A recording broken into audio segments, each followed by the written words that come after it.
नमस्कार. महाराष्ट्र महान राष्ट्र, पराक्रमाच्या तलवारीला सौंदर्याचं तेज येतं तो हा महाराष्ट्र. सह्याद्रीच्या बुलंद कड्यांचे हुंकार लाभलेला, हिरव्यागार वनराईने नटलेला, काळ्या कभिन्न कातडाचा, राकट कणखर आणि तितकाच कोमल आणि कनवाळू महाराष्ट्र.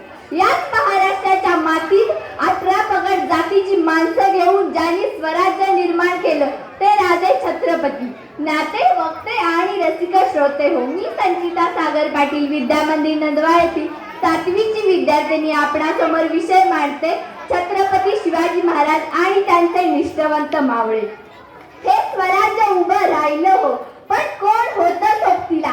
ती 18 पगड जातीची माणसं जी स्वराज्यासाठी मरायला आणि जगायलाही तयार होते. मावळा या शब्दाने ओळख दिली, मग पेटून उठली ती अस्मिता.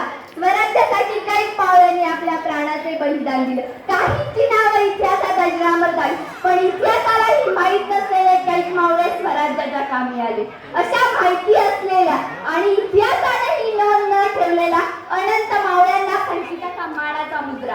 होय, मी तोच मावळा आहे जो स्वराज्यासाठी आणि महाराजांसाठी जीवाचीही पर्वा न केली.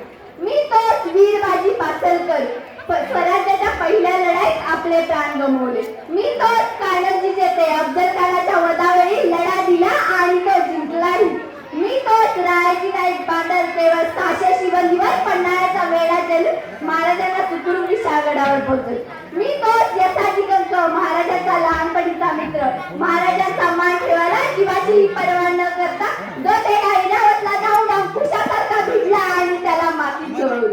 मी तोच तानाजी महाराजांचा लहानपणीचा सवंगडी, आधी लगीन कोंडाळ्याचा मग माझ्या रायबाचं असं म्हणून कार्यतत्पर होऊन गेला, तो परत आलाच नाही.